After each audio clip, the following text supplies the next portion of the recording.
আসসালামু আলাইকুম প্রিয় দর্শক, অন্য মঞ্চের আলাপ চাইতায় আপনাদের সকলকে আমন্ত্রণ জানাচ্ছি। তফসিলের কাউন্টডাউন শুরু হতেই যে চিত্রটি ফুটে উঠছে তা আসলে পুরনো রাজনৈতিক রোগেরই পুনরাবৃত্তি। আসন বন্টনে টানাটানি, অবিশ্বাস, ক্ষোভ আর শেষ মুহূর্তের দর কষাকষি। যারা একসঙ্গে আন্দোলন করেছে, কারো কারো রক্ত ঝরেছে, জেল জুলুম সয়েছে, সেই শক্তিগুলোর মধ্যে এখন সবচেয়ে বেশি সন্দেহ আর দূরত্ব। আর এই অস্থির সমীকরণের কেন্দ্রে রয়েছে বিএনপির একক প্রার্থী দেবার কৌশল।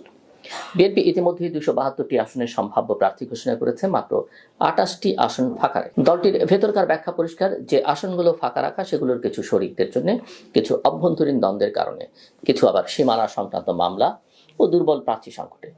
কিন্তু শরিকদের দৃষ্টিতে বিষয়টি একেবারেই ভিন্ন।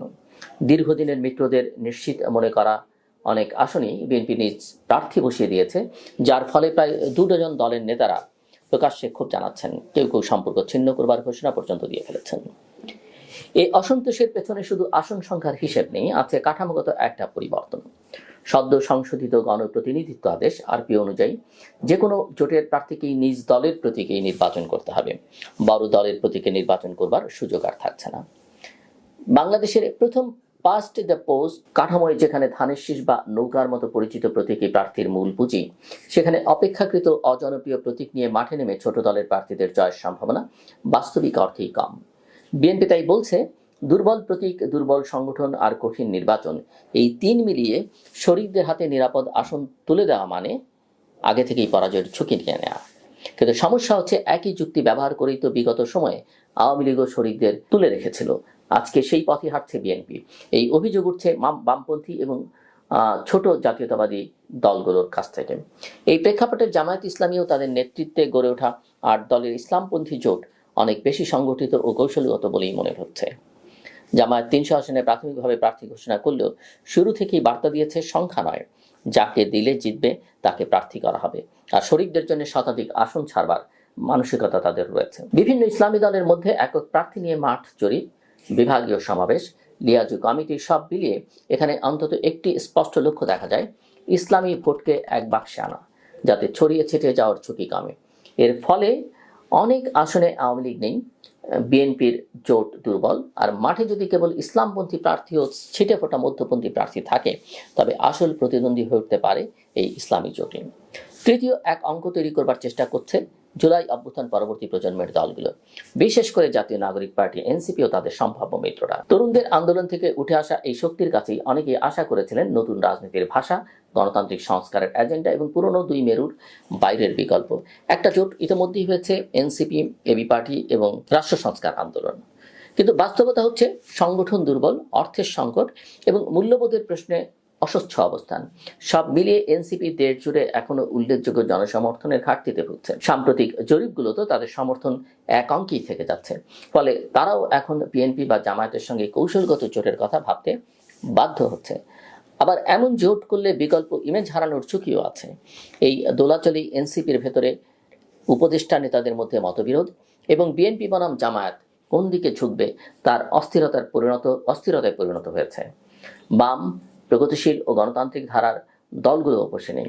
কমিউনিস্ট পার্টি, বাসদ, বিপ্লবী কমিউনিস্ট লীগ সহ 9টি দল মিলে গণতান্ত্রিক যুক্তফ্রন্ট করেছে, যার লক্ষ্য আওয়ামী লীগ, বিএনপি, জামায়াতের বাইরে একটি দীর্ঘমেয়াদী রাজনৈতিক শক্তি দাঁড় করানো। তাদের রাজনৈতিক সনদ, জনতার সনদ তৈরির তৎপরতা, বিভিন্ন শ্রেণী পেশার মানুষের সঙ্গে ধারাবাহিক সংলাপ, এর সবই ইতিবাচক।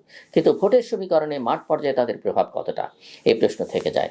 বহুদিনের সংগঠন সংকট, অর্থাভাব ও উপযোগী ভোট ব্যবস্থা না থাকায় এই জোট অধিকাংশ ক্ষেত্রে নীতিগত চাপ তৈরি করতে পারলেও নির্বাচনী অঙ্কে এখনো মূল খেলোয়াড় হয়ে উঠতে পারেনি।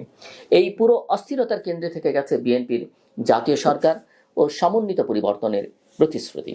দলটি প্রকাশ্যে বলছে, আন্দোলনের শরিকদের অবদান তারা মূল্যায়ন করবে, নির্বাচন পরবর্তী সরকারের সবাইকে অংশীদার বানাবে, উচ্চকক্ষ গঠনের মতো কাঠামোগত সংস্কারের কাজও মিত্রদের সঙ্গে রেখে এগোবে। কিন্তু মাঠের ছবি অন্য কথা বলছে। শরিকদের আপত্তি সত্ত্বেও একের পর এক আসনে নিজস্ব প্রার্থী ঘোষণা, অভ্যন্তরীণ কোন্দলের আশঙ্কায় কিছু আসন ছড়িয়ে রাখা, আর বাকিগুলো নিয়ে সময় হলে ঠিক হবে, এই ধরনের বার্তা কেবল অনিশ্চয়তাই বাড়াচ্ছে। নতুন আরপিও সংশোধনী নিয়ে বিএনপির আপত্তি থাকলেও এখন আর তা বদলাবার রাজনৈতিক সুযোগ নেই। ফলে বাস্তবতাকে মেনে নিয়ে স্বচ্ছ আসন বন্টন নীতি না দিলে শরিকদের ক্ষোভ আরো গভীর হতে বাধ্য। এখানে আরো একটা ধাঁধা তৈরি হয়েছে প্রতীকের রাজনীতি নিয়ে। এত বছর ধরে বিএনপি কেন্দ্রিক সব জোটই ছোট দলগুলো ধানের শীষে নির্বাচন করেছে। মাঠের কর্মীদের চোখে, ভোটারের মনে তারা অনেকটাই বিএনপির বর্ধিত অংশ হয়ে গেছে। এখন হঠাৎ করে নিজ প্রতীকে নির্বাচনে নামতে বলে বিএনপি আসলে দুই বিপদ ডেকে আনছে। একদিকে শরিকরা দুর্বল প্রতীক নিয়ে হেরে গেলে সেই আসন হারাবে পুরো বিরোধী শিবির, অন্যদিকে নিজেদের প্রতীক প্রতিষ্ঠা করবার সুযোগ পেয়ে ছোট দলগুলো দীর্ঘমেয়াদে স্বাধীন অবস্থান নিতেও পারে, যা ভবিষ্যৎ সমীকরণকে আরো জটিল করতে পারে। কাজেই আসন ভাগাভাগির সিদ্ধান্ত এখন শুধু সংখ্যা নয়, আগামী দশকের বিরোধী রাজনীতির কাঠামো নির্ধারণ করে দেবে।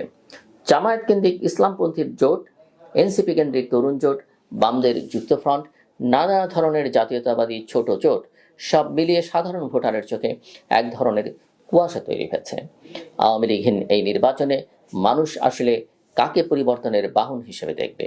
বিএনপি যদি নিজেই শরিকদের সঙ্গে স্বচ্ছ সমঝোতা করতে না পারে, তবে কিভাবে পুরো দেশকে একটি বিশ্বাসযোগ্য পরিবর্তনের রূপরেখা দিতে পারবে? এই প্রশ্ন উঠছে স্বাভাবিকভাবেই।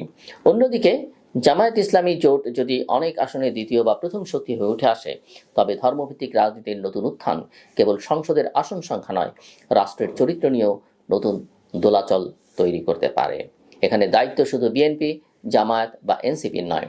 যে কোনো তৃতীয় শক্তি হতে চাইলে বামদেরও শুধু বিবৃতিতে আটকে থাকলে চলবে না।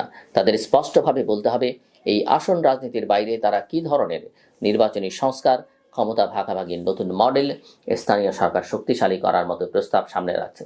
তা না হলে বিকল্প কথাটা কেবল স্লোগান হয়েই থেকে যাবে। বাস্তব রাজনীতিতে আবারও ২-৩ মেরুর ঘূর্ণাবর্তেই দেশ আটকে থাকবে। আজকের বাস্তবতা হলো, আওয়ামী লীগ সরে যাওয়ার পরও বাংলাদেশের রাজনৈতিক সংস্কৃতিতে বড় কোনো নৈতিক বা কৌশলগত রূপান্তর এখনো দেখা যাচ্ছে না। বড় দল বদলেছে, কিন্তু ছোট দলকে ব্যবহার করে ক্ষমতায় যাওয়ার পুরনো মানসিকতা বদলাচ্ছে না। জোট মানে সমান মর্যাদা, সমঝোতা মানে পারস্পরিক জবাবদিহি। এই সহজ সত্যটা বিএনপি, জামায়াত, এনসিপি কারো আচরণেই স্পষ্ট নয়। সবাই ভাবছে আগে নিজেদের শক্তি সর্বোচ্চ করা যাক, পরে দরকার হলে বোঝাপড়া হবে। কিন্তু এভাবে চললে নির্বাচনের আগেই অবিশ্বাসের পুঁজি এত বড় হয়ে যেতে পারে যে নির্বাচনের পর কোনো জাতীয় ঐকমত্য ভিত্তিক সরকার করা প্রায় অসম্ভব হয়ে উঠবে। জুলাই অভ্যুত্থানের পর যে প্রজন্ম রাজনীতিতে ফিরে আসার স্বপ্ন দেখেছিল, তাদের কাছে এই নির্বাচন ছিল একটা নতুন চুক্তির সম্ভাবনা। সেই চুক্তি যদি আবারও পুরনো জোটের জট, আসন ভাগাভাগির ঝগড়া আর প্রতীকের ঝামেলায় আটকে যায়, তবে হতাশা আরো গভীর হবে। অথচ এখনো সময় পুরোপুরি ফুরিয়ে যায়নি। বিএনপি যদি সত্যিই জাতীয় সরকার ও কাঠামোগত সংস্কারের এজেন্ডায় আন্তরিক হয়, তাহলে তাদের প্রথম কাজ হওয়া উচিত শরিকদের সঙ্গে লিখিত, স্বচ্ছ ও ন্যায্য সমঝোতা টেবিলে আনা। কে কত আসন পাবে, তাছাড়াও ক্ষমতায় গেলে সংস্কারের কোন ধাপে কাকে কি দায়িত্ব দেওয়া হবে সেটিও স্পষ্ট করা। এনসিপি ধরনের তরুণ শক্তিগুলোর উচিত নিজেরা ঠিক করা, তারা কি কেবল আসনের অঙ্কে সীমাবদ্ধ থাকবে, নাকি দীর্ঘমেয়াদী গণতান্ত্রিক রিফর্ম ক্যাম্পের কেন্দ্র হতে চায়। ইসলামী জোটকে ঘিরে যারা সমঝোতা ভাবছে, তাদেরও বিবেচনা করতে হবে স্বল্পমেয়াদী আসন সুবিধার বিনিময়ে রাষ্ট্রের চরিত্র নিয়ে দীর্ঘমেয়াদী ঝুঁকি তারা কতটা নিতে প্রস্তুত। বাংলাদেশের পরবর্তী নির্বাচনের মূল প্রশ্ন তাই শুধু কে কত আসন পেল তা নয়, বরং এই জোটের রাজনীতি কি সত্যিই এক নতুন গণতান্ত্রিক চুক্তিতে গড়াবে, নাকি আবারও ক্ষমতার সিঁড়ি হিসেবে ব্যবহৃত হয়ে ভেঙে পড়বে।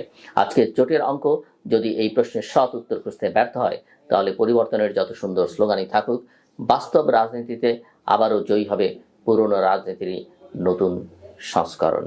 আমার কথা শুনবার জন্য আপনাদের অসংখ্য ধন্যবাদ। সবার জন্য শুভকামনা।